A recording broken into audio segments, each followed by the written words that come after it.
Bonjour à tous et bienvenue dans Grand Angle, votre rendez-vous d'actualité. Aujourd'hui, nous parlerons d'une initiative à l'encontre des SDF, les accueillir chez soi pour leur permettre de lutter contre la précarité.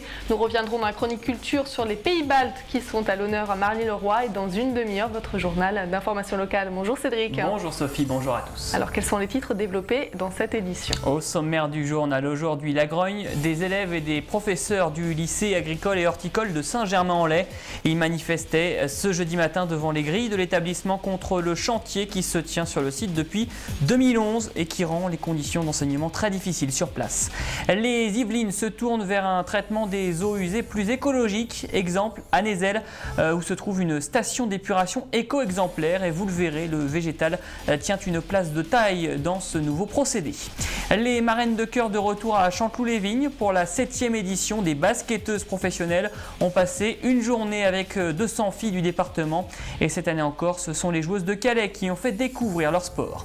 De la harpe et du violon sur une même scène, c'est le duo proposé par deux concertistes à Saint-Non-la-Bretèche. Ils sont venus marier leur mélodie devant le public yvelinois. Une harmonie parfaite à découvrir en fin d'édition. Connaissez-vous le 115 du particulier? Eh bien, cette plateforme vous permet d'aider des sans domicile fixe. On en parle aujourd'hui avec notre invité.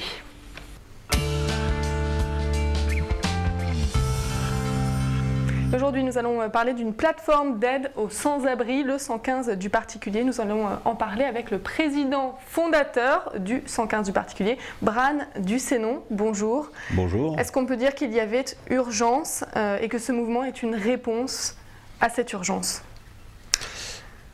Une réponse, oui. Une réponse supplémentaire à des besoins qui s'accroît de jour en jour. Alors je vais donner les chiffres, 600 000 sans domicile fixe selon le rapport de la Cour des comptes dévoilé en début d'année et toujours des places en centre d'accueil d'urgence insuffisantes. C'est bien cela le constat? Mieux que ça, c'est qu'en fait, il y a guère d'évolution et ce qu'on peut considérer avec les politiques qui sont menées autour justement de l'hébergement d'urgence, ça ne va pas aller en s'arrangeant puisque on nous propose 8000 places supplémentaires sur un plan quinquennal. Je trouve que c'est un peu limite pour 600 000 individus qui restent dehors. Et on va donner un chiffre aussi qui est peu donné, 20 000 enfants sans domicile fixe. Oui, effectivement, Madame Barzac, quand elle a été nommée présidente de l'UNICEF, a cassé l'hermétisme de leurs informations et a donné en pâture ce chiffre faramineux de 20 000 enfants considérés comme SDF en France. Et aujourd'hui, quand on parle de 600 000 sans domicile fixe, on ne parle pas aussi de ces personnes qui sont dans des situations de précarité et qui là aussi ont besoin d'aide. Alors 600 000 SDF, c'est un chiffre qu'il faut prendre comme pur et dur, quoi, ferme. Mais s'adjoint à ce chiffre tout un stock de situations, style par exemple des gens qui bossent et qui se retrouvent à dormir dans leur voiture ou dans des caves. En ce qui nous concerne, sur à peu près 10 appels que l'on reçoit, entre 2 et 3 personnes sont dans cette situation. Alors expliquez-nous comment est née l'opération 115 du particulier lancée sur Facebook en février. Comment ça s'est passé? Comment vous avez franchi le pas en disant voilà, je vais me lancer, il faut une réponse et pour le moment rien n'arrive? Alors en fait, avec un acolyte qui s'appelle Cédric, on a, en discutant comme ça sur de choses et d'autres sur un site issu de la rue, on avait pris connaissance du dernier rapport de la Fondation Abbé Pierre qui dénonçait 685 000 SDF.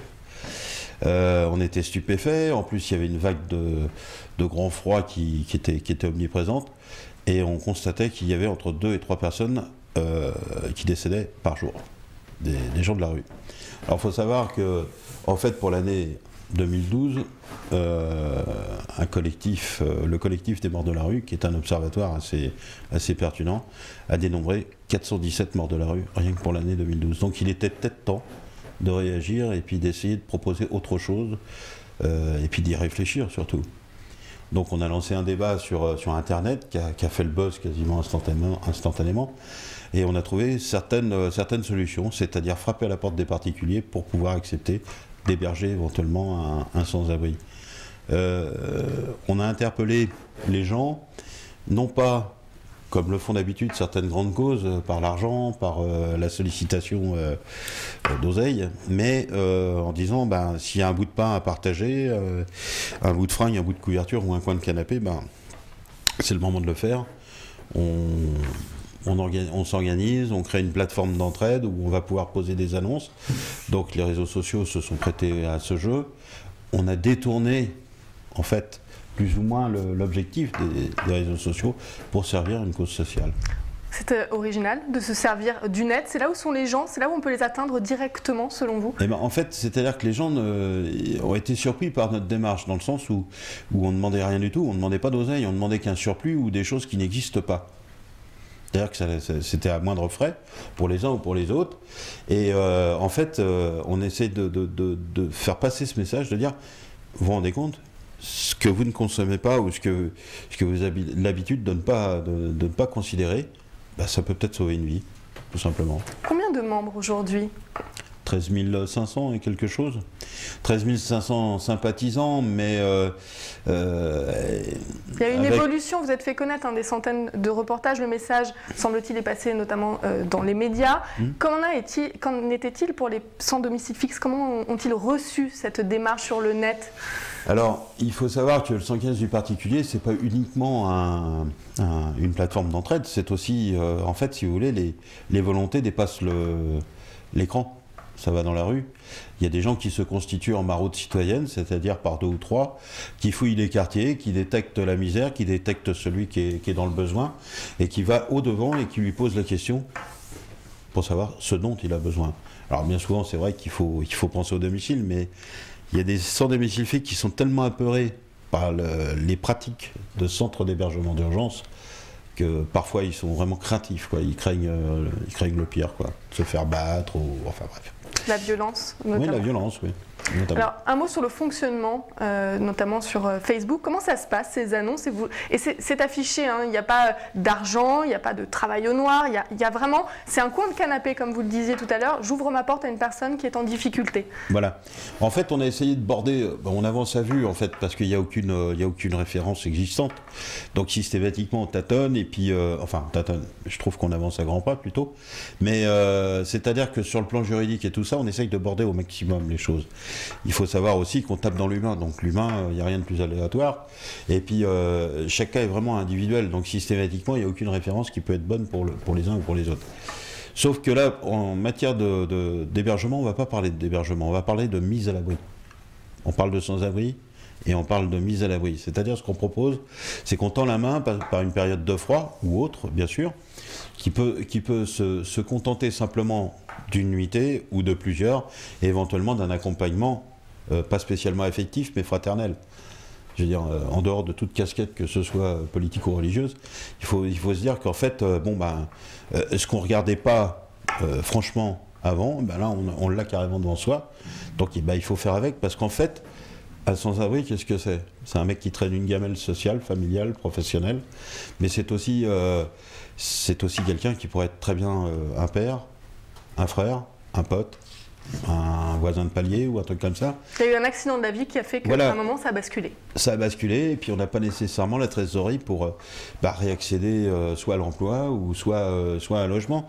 Et il faut savoir que souvent c'est intimement lié, parce que celui qui n'a pas de domicile ne peut pas avoir de suivi de tout. Alors on est obligé d'avoir quand même Puis il faut pouvoir, je sais pas, se présenter à un patron, admettons, il faut pouvoir avoir un point d'eau. Imprimer un CV, pouvoir prendre une douche, s'habiller. Exactement, tout simplement. Peut-être nous parler de ces rencontres entre ces citoyens qui vont recevoir des sans domicile fixe. Oui. Comment ça se passe? Comment se font ces rencontres? Alors, en fait, on incite les particuliers à bien définir leurs dispositions. C'est-à-dire que si la personne qui veut accueillir se dit, bon voilà, moi je l'accueille vraiment que pour dormir, éventuellement une tasse de café ou un truc, c'est jamais bordé précisément, mais ce que je veux dire, on essaye de définir au plus près. Maintenant, je sais très bien qu'il y a des gens qui vont travailler le lendemain, donc systématiquement à 8h ou à 7h, on ferme la boutique et on repart dehors. On nous a reproché plusieurs fois justement de pratiquer comme ça. Mais en fait, tous les centres d'hébergement d'urgence, à partir de 8h, il faut tout le monde dehors. Et puis il faut comprendre aussi le particulier qui reçoit quelqu'un chez lui. Le particulier, c'est quand même un plus, c'est quand même une... Là, on parle de solidarité. On parle de solidarité qui n'est pas rétribuée par l'État ou rétribuée par des subventions quelconques. C'est un mouvement citoyen. Voilà, c'est une démarche citoyenne. Alors, c'est bien de le souligner maintenant parce qu'en fait, la citoyenneté, c'est un droit et un devoir. Tout simplement, il suffit simplement de le rappeler aux citoyens. Et il n'y a pas de mode d'emploi, donc systématiquement, c'est à nous de le recréer. Bien que normalement la République soit contrainte de le faire. Vous avez été agréablement surpris par les réactions de ces citoyens qu'ils ouvrent leurs portes à ces sans domicile fixe. Vous attendiez plus ou est-ce que vous avez été agréablement surpris? Personnellement, voilà, je vais faire une petite métaphore. Ça fait 50 ans que j'attendais le bus. Et là, j'ai peut-être créé ce bus, mais je viens de le prendre. C'est-à-dire qu'en fait, je crois qu'on retrouve une portée humaine dans l'humanité.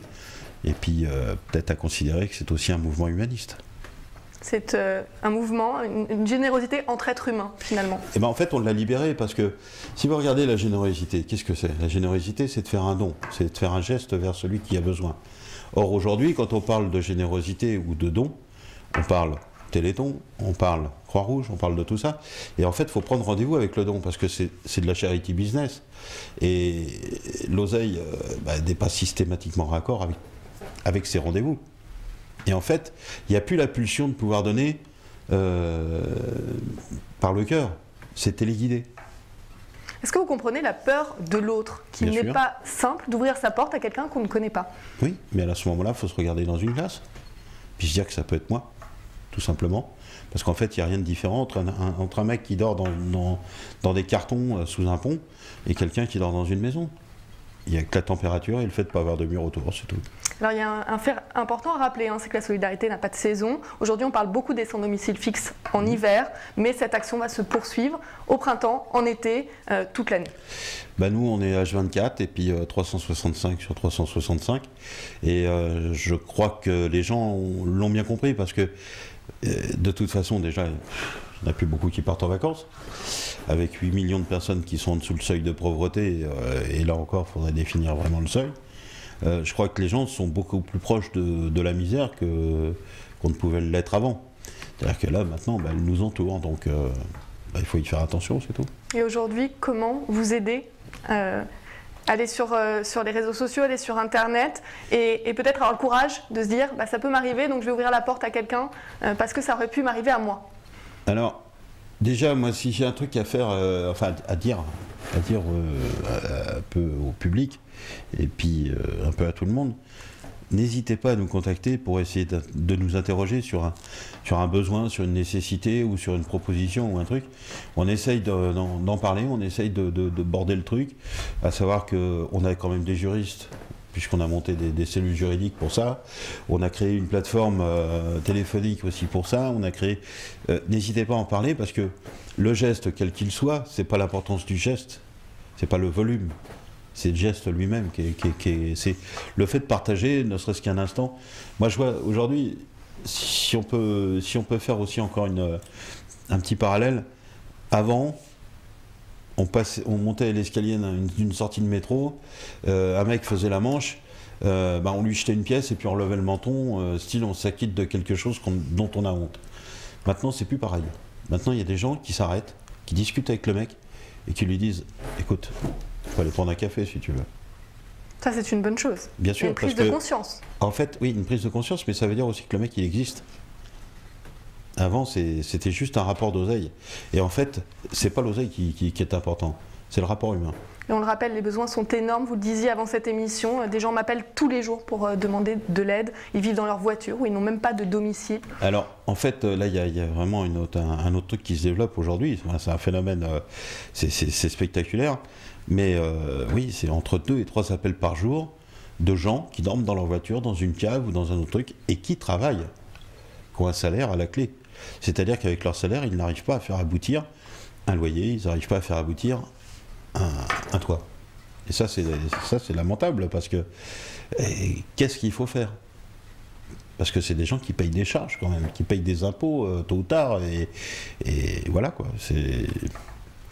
Est-ce que malgré toute cette précarité, vous restez optimiste pour l'avenir? Vous l'avez dit, je suis en train de rentrer dans le bus et en tout cas, il y a quelque chose qui est en train de se créer. J'ai pas le temps d'y penser. En fait, là, on est en train de faire de l'abattage. C'est bête ce que je vais dire, mais se projeter sur l'avenir par rapport à une correction sociale ou quoi que ce soit, avec les inepties que tous les gouvernements successifs produisent, on n'avancera jamais. Et donc il faut avoir des actions entre citoyens. Merci beaucoup d'être venu nous parler de cette opération 115 du particulier. Merci beaucoup. Et on se retrouve tout de suite pour la chronique culture.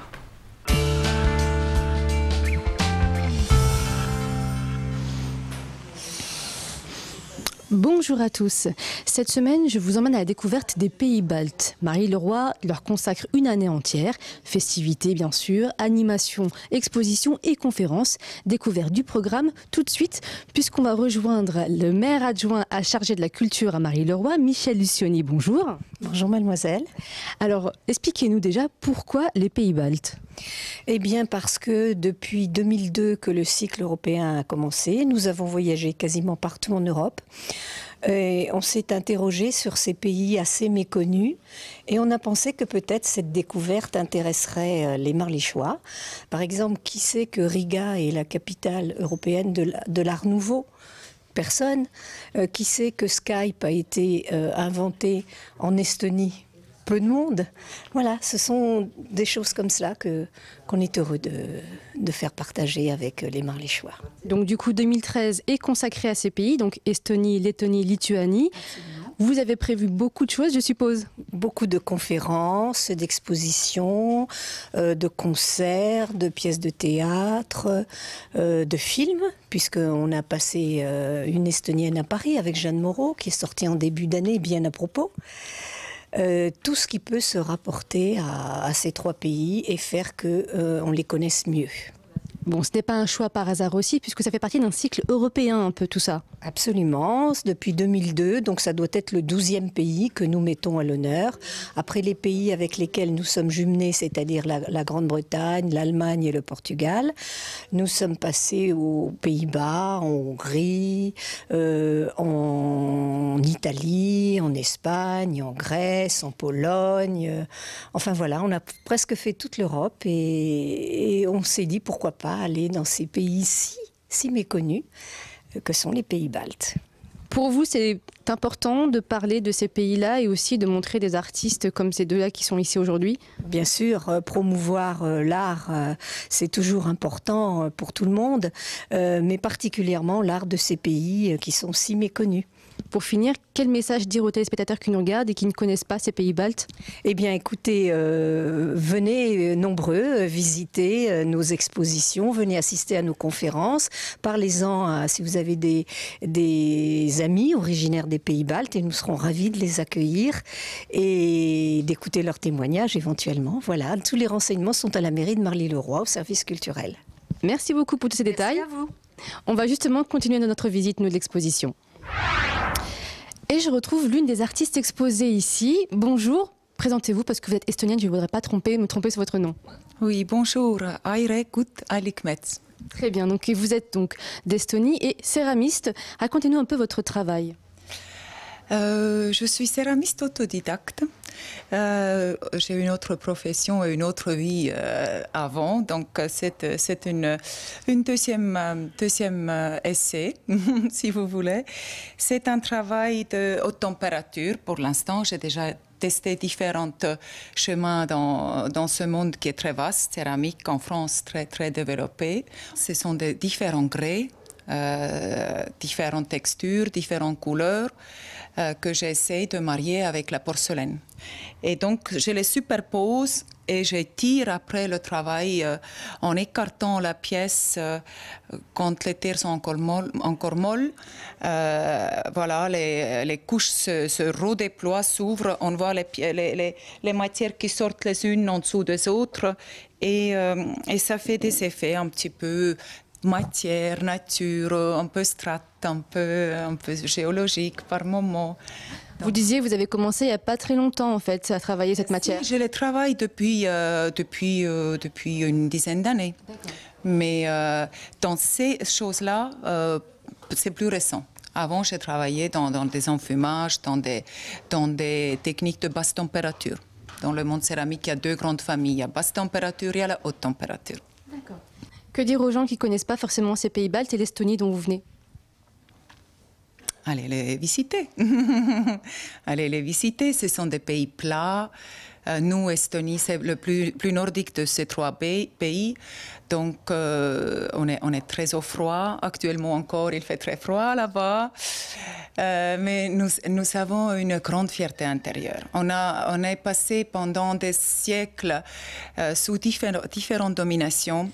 Et occupation, domination, voilà, comme ça. Donc, de passer par là et rester quand même, garder notre langue, notre culture.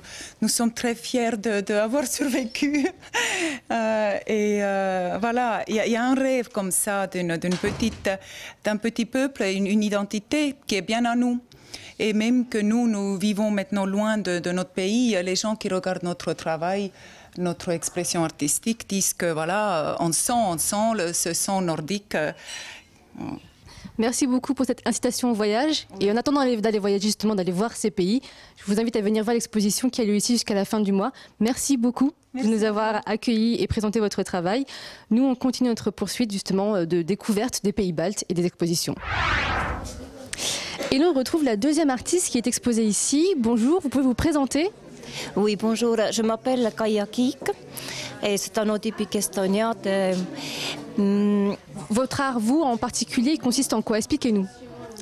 C'est-à-dire que même si je vis depuis 15 ans déjà en France, à Paris, mes inspirations viennent toujours de mon île natale. Je suis née sur une petite île en Estonie et ces côtes ou ces paysages étaient un peu désertique sous la neige ou au début du printemps quand la neige commence de partir, ils sont toujours encore dans mon esprit. Donc, ça, c'est le point de départ. Ensuite, c'est vrai que je suis influencée de mes autres voyages, comme à l'île de Réunion, d'où toute une série de volcaniques, où les paysages étaient noirs, ou plein de couleurs qui sont accrochées à ces paysages assez lunatiques. Bon, c'est ce qu'on retrouve là, en fait. Voilà, là c'est une toile qui effectivement il est un peu mélange de paysages, parce que c'est un paysage imaginaire où sont incrustés quelques objets qui me font penser à la musique, parce que j'attends de mélodies quand un paysage me chante justement. Et où effectivement il y a de purs piments qui donnent la couleur et il me faut penser à ça. C'est important pour vous de participer à cette année des pays des Baltes ici à Marly-le-Roi? Ça me fait très très plaisir parce qu'effectivement je suis entre les deux espaces culturels, entre l'espace culturel de l'Estonie. Je suis grandie en Estonie, je suis partie, j'avais 25 ans, donc j'ai bien vécu en Estonie. Et là, depuis 15 ans, j'ai aussi beaucoup d'influence évidemment de la France et de la culture française. Et donc être là, au Roi Marly, ça me représente à la fois d'être toujours une artiste estonienne, donc je suis très fière, et à la fois d'être reconnue par le Marly-le-Roi, par les Français ici, que je suis une bonne artiste qui vaut la peine d'exposer. Merci beaucoup, on viendra justement vous voir, vous êtes là jusqu'à la fin du mois. Merci pour tous ces détails. On continue notre découverte, nous, des pays baltes. La visite se poursuit avec Kersti Kirs. Bonjour. Bonjour. Vous êtes conseillère culturelle à l'ambassade d'Estonie en France. Cette année 2013 ici à Marly-le-Roi, consacrée aux pays baltes, pour vous c'est quoi? C'est un moment très important, je pense que pour tous les 3 pays baltes, ou plutôt on dit, à nos jours on dit pays baltiques, mais bon ça c'est les historiens qui vont peut-être préciser au courant des conférences qui auront lieu durant l'année pourquoi on dit plutôt pays baltiques que pays baltes. Alors c'est important parce qu'on est des 3 petits pays et chaque moment qu'on pense à nous, on est très touchés. Alors justement, pour se connaître, il y a des conférences, des animations, des spectacles, il y a beaucoup de choses pendant l'année 2013. Pour vous, ces animations-là, est-ce que c'est vraiment une carte un peu vacances ou de voyage pour les pays, ou vraiment finalement l'image de ces pays-là? Effectivement, bien sûr, je pense que je ne sais pas exactement ce qu'ils ont proposé les Lettons lituaniens. Nous, par exemple, cette exposition est représentative, bien qu'il est ici, c'est les artistes qui habitent en France, à Paris, qui représentent l'Estonie, mais si on voit, voilà, l'esprit est là. L'esprit est là, si on voit les œuvres, c'est tout à fait nordique parce que les Estoniens se qualifient plus nordique qu'autre chose. Donc on pense qu'on a une culture qui se rapproche beaucoup à la culture finlandaise et culture scandinave et on est comparé à nos voisins lettons, lituaniens, on est un peu plus nordique. Qu'est-ce qui pourrait définir, hormis le qualificatif nordique, les Estoniens, par exemple, vous qui êtes là-bas? Je sais pas, on est comment dire, on est un peuple calme, calme, paisible, on aime bien la paix, on aime bien un peu être entre nous, et pourtant l'Estonie c'est le pays qui est plus intégré en Europe. Par beaucoup de choses, on a un pays qui est le plus connecté, par exemple. Tout ce qui rentre dans le domaine de communication, etc. Il y a des codes qui ne sont pas pareils chez nous que chez vous. Mais finalement, on est chaleureux quand même.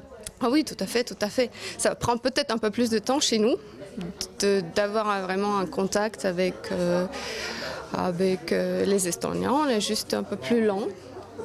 Mais non, on est chaleureux, c'est tout à fait, il n'y a pas de souci. Et en termes de culturel, c'est riche en culture aussi? Ah oui, mais tout à fait. L'année ici à Marly, c'est une première, voilà, c'est une mise en bouche, c'est rien d'autre. Donc il faut venir surtout sur place et je pense que c'est ce qu'on attend de cette année pour que les gens aient envie d'aller visiter. Les pays sont différents, il y a beaucoup de nature, il y a beaucoup de découvertes à faire.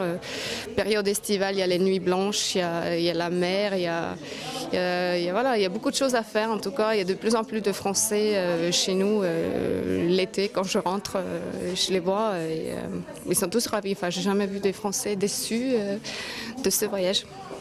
On va commencer par vous découvrir donc ici à Marly-le-Roi. Je rappelle que c'est toute l'année 2013 consacrée aux pays baltes, à commencer par ici l'exposition qui est consacrée.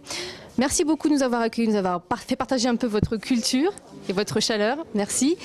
La chronique culture arrive à sa fin et bien sûr, comme chaque semaine, voici l'agenda des bons plans.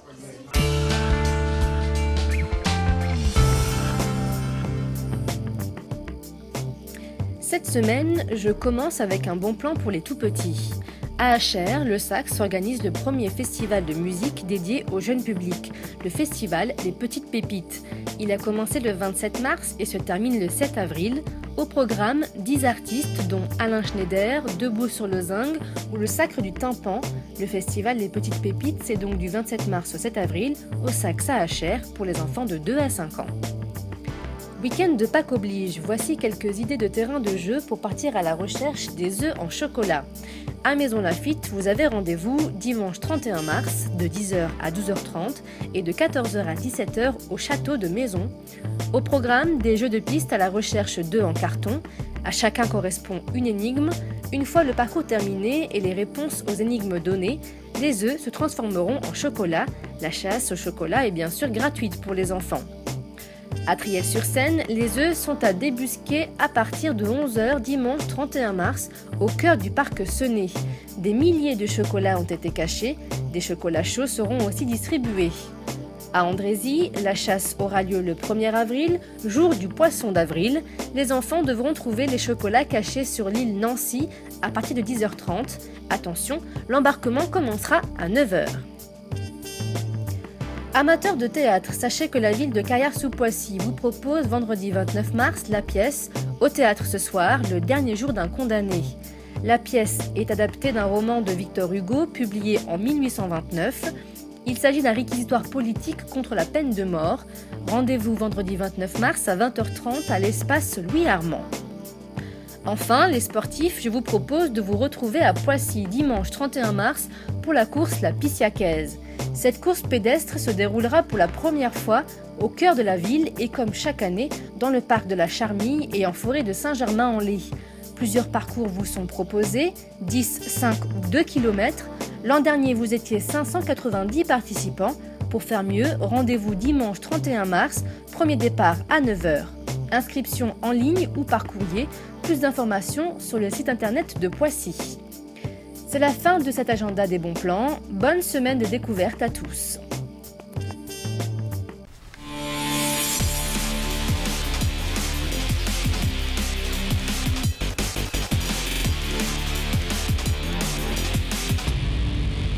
Retour à l'actualité locale avec votre journal d'information et les titres qui seront développés dans un instant. Et à la une de l'actualité, aujourd'hui, la grogne des élèves et des professeurs du lycée agricole et horticole de Saint-Germain-en-Laye.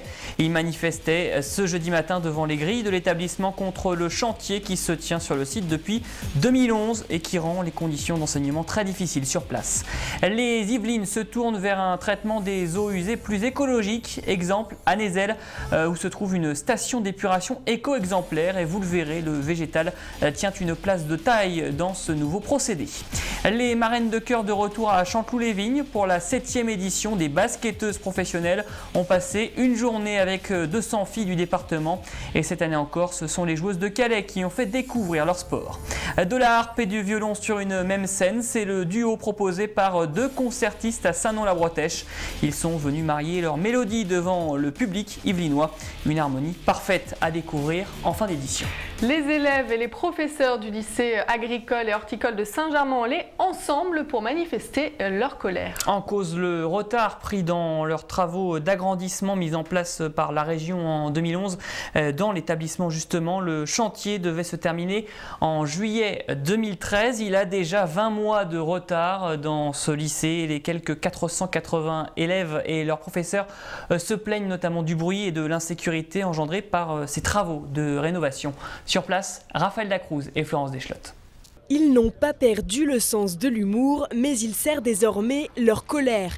Élèves et enseignants du lycée agricole et horticole ont manifesté leur ras-le-bol devant leur établissement et c'est à coups de slogans fleuris qu'ils font connaître leur quotidien aux passants.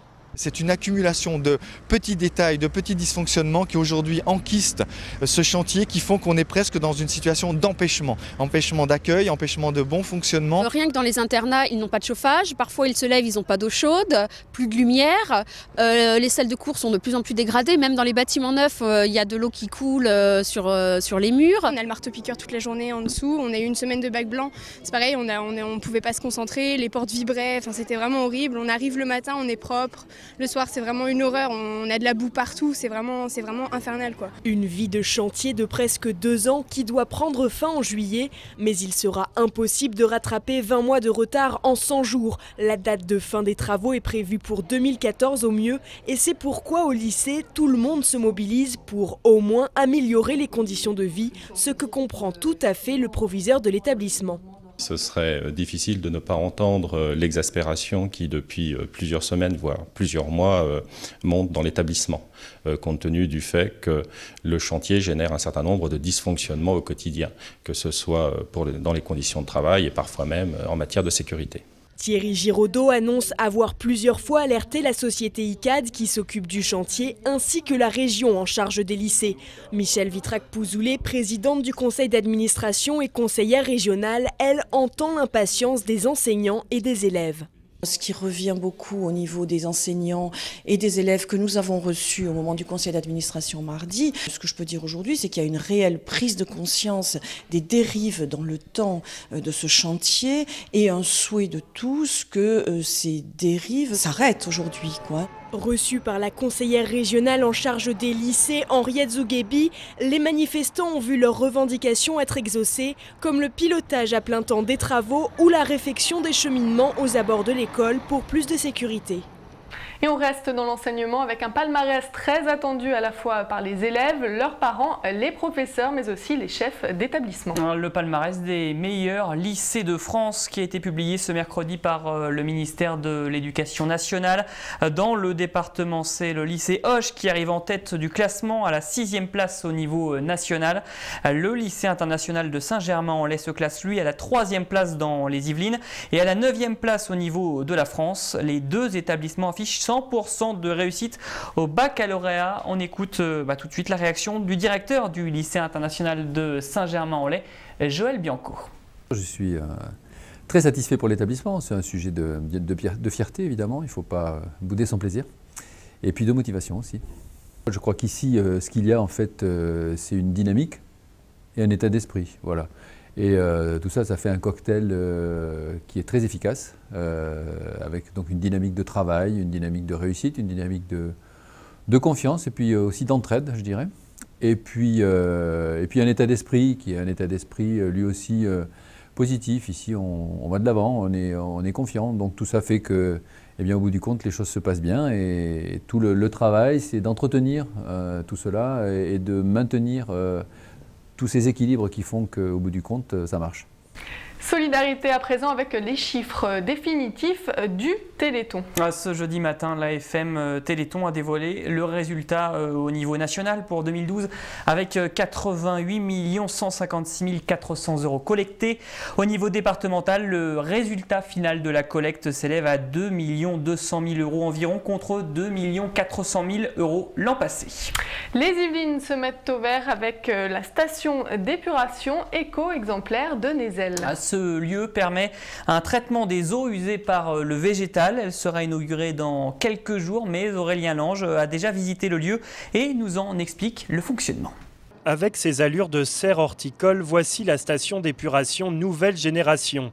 Un bâtiment inodore, silencieux et même écologique, c'était la volonté de la municipalité de Nézel pour pallier la vétusté de l'ancienne usine de traitement des eaux usées. Au niveau des normes européennes, eh bien, ces qualités au niveau des rejets doivent être optimales et donc il fallait un ouvrage qui réponde parfaitement à ces contraintes qu'il nous faut aujourd'hui respecter. Ici, pas de bassin apparent. Le traitement des eaux des quelques 6300 habitants est pris en charge par ces végétaux en partie immergés. Grâce à eux, pas moins d'1 millier de mètres cubes sortiront chaque jour de ces canalisations. Donc c'est un fonctionnement, ce qu'on appelle une station d'épuration biologique, avec une dégradation de la pollution par les bactéries. Le principe de la station, c'est que les bactéries sont fixées, en particulier sur le système racinaire des plantes qu'on voit là. Une station d'épuration qui permettrait une réutilisation des boues plus écologique. Ce type de procédé permet de réduire les productions de boue produites au niveau de la station d'épuration par rapport à une station conventionnelle. Donc du coup, ça a un impact très positif sur la réduction des charges d'exploitation qu'ont à supporter les collectivités. Financé par le département et l'agence de l'eau, ce projet s'inscrit dans la volonté du Conseil général de réaffirmer son engagement environnemental. C'est la richesse de notre département. C'est un département, je vous rappelle, qui est à 80% en espace naturel, avec énormément de cours d'eau qu'il traverse, et je pense que c'est quelque chose qui est indispensable à réaliser pour les générations à venir. Des générations futures qui pourront admirer à la belle saison les fleurs produites par ces eaux usées. L'inauguration au public de la première station d'épuration biologique d'Île-de-France et la 3e dans l'Hexagone est prévue le 12 avril prochain. Elle est la première femme à devenir générale de la gendarmerie nationale. Isabelle Guyon de Méritains a été nommée à ce poste ce mercredi lors du Conseil des ministres. Première femme à être admise à l'école de la gendarmerie en 1987. Elle s'était illustrée dans le département entre 2007 et 2010 en prenant la tête du groupement de gendarmerie départementale des Yvelines. Après l'annonce d'une nouvelle hausse du nombre de demandeurs d'emploi dans les Yvelines en février, focus aujourd'hui sur des initiatives locales pour l'emploi. Les communautés de communes et d'agglomération sont en première ligne, directement concernées. Elles se doivent de développer l'économie sur leur territoire. Exemple à Chanteloup-les-Vignes, à la CA2RS, avec Mélanie Houet et Aurélien Lange. Poumon industriel de la CA2RS, l'écoparc des Cétons est le premier projet de développement économique d'envergure de la communauté d'agglomération. Depuis 2008, elle y concentre tous ses efforts pour accroître l'attractivité de son territoire en proposant du foncier issu du développement durable aux entreprises. Résultat, 5 ans plus tard, le bilan est plutôt positif. Ici, c'est 25 hectares de foncier et 22 en fait en vente pour les entreprises, permettent de créer bien évidemment de l'emploi au niveau local. S'assurer de son rayonnement économique est une des premières prérogatives de la coopération intercommunale. À l'heure où le nombre de demandeurs d'emploi a dépassé la barre des 56 000 dans les Yvelines, la CA2RS y veille et travaille à porter le nombre d'emplois à 2 000 sur les 80 entreprises de ce secteur. À terme, c'est à peu près 600 emplois supplémentaires en intégrant déjà Lidl, à rajouter aux 1300 déjà existants sur la zone industrielle de Chanteloup. L'écoparc des Cétons n'est pas le seul projet de la communauté d'agglomération. Le déploiement de l'activité de la CA2RS s'étend sur ces 12 communes, avec comme projet phare l'écopôle Seine-Aval, un parc d'activités conçu selon des principes d'aménagement respectueux de l'environnement. C'est pour ça qu'on a commencé par un projet excessivement emblématique qui était la Fabrique 21.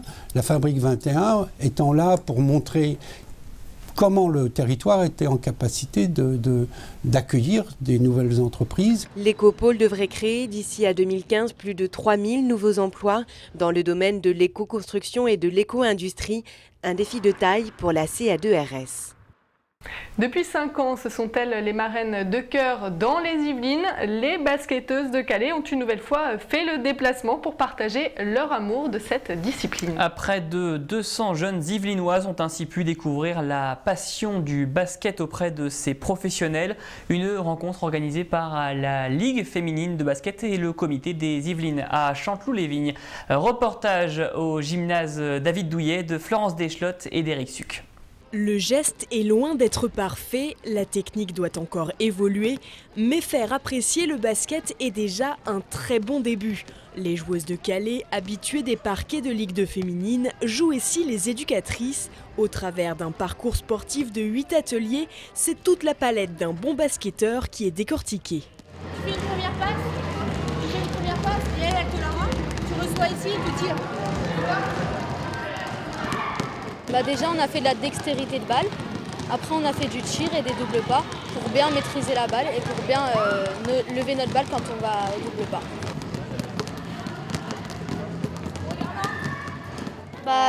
On est heureuse parce que c'est des professionnels sur le basket, parce que nous aussi on aime le basket et tout. Parce que ça coûte très cher de les voir et là on les voit gratuitement. La dernière étape du circuit mène à une rencontre avec des joueuses calaisiennes. Ici, une fois la timidité combattue, on ne parle plus du jeu, mais plus de l'humain. Le quotidien d'un professionnel, la vie rythmée par les entraînements et les déplacements, un environnement pas toujours rose et méconnu des plus jeunes. Je pense qu'elles n'ont pas forcément idée de comment notre vie se passe, de ce qui se passe pour nous, de comment on en arrive là.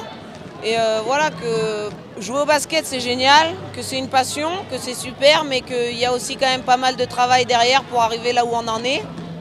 Mais que quand on aime, généralement on ne compte pas et qu'on est quand même privilégié de faire un métier qu'on aime. Pour le comité départemental, cette promotion est une superbe publicité pour les clubs yvelinois. Il espère surfer sur cette vague pour compter dans ses rangs des nouvelles joueuses dans le futur. C'est à la fois social et puis également sportif, leur permettre de s'amuser, de courir, de faire des efforts et puis parallèlement à cela, une découverte qui est celle du basket.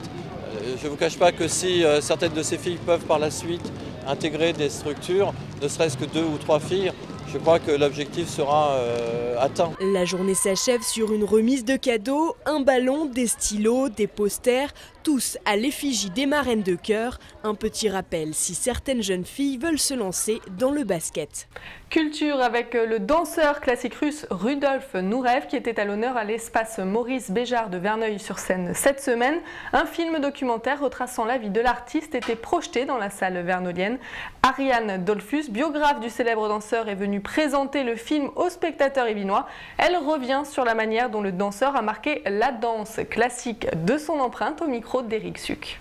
C'est un danseur qui a été très important parce qu'il n'a pas seulement fait connaître auprès du très très grand public les grands ballets classiques, le Lac des Cygnes, La Belle au Bois dormant, Giselle, Casse-Noisette, mais il a aussi ouvert une nouvelle voie pour un danseur classique en dansant des ballets contemporains, des ballets américains, des ballets hollandais, des ballets français.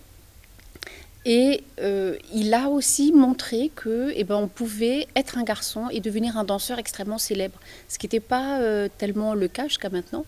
Un mariage musical à présent avec un duo harpe-violon de passage à Saint-Nom-la-Bretèche. Après des centaines de concerts dans toute la France, Isabelle Frouvel et Henri Gouton montent sur une scène yvelinoise. Les deux concertistes sont venus partager leur amour de la musique à l'espace JKM de la ville. Léo Brachet et Charlotte Prudhomme ont assisté à cette représentation.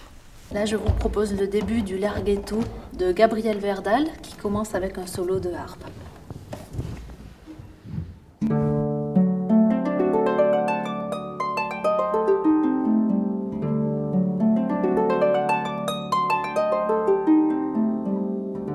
Un voyage sonore au temps de la Belle Époque. Isabelle Frouvel et Henri Gouton jouent Saint-Saëns, Massenet ou encore Pablo de Sarrazate, autant de musiciens que l'on écoutait dans les salons au début du XXe siècle. C'est une musique très sensible, à la limite de la sensiblerie. Ce sont des pièces comme ça un petit peu désuètes que l'on retrouve dans les salons, mais en même temps avec beaucoup de virtuosité. Beaucoup de sensibilité, beaucoup de choses à exprimer. Harpe et violon, un duo qui fonctionne à la perfection. Pour les musiciens, tout se joue dans la complémentarité des deux instruments. Vous savez, le violon a été inventé à l'origine pour suppléer les voix. C'est un instrument qui chante. Il peut faire plein de choses, il peut aller très vite, il peut aller assez grave, il peut vibrer, il peut glisser, il peut pleurer. Et il se fait accompagner magnifiquement par la harpe, qui peut faire tour à tour des sonorités de piano, de guitare, de mandoline, de clavecin. Un concert pour lâcher prise et se laisser porter dans un rêve, comme une pause dans le temps pour le public nonnais bretéchois.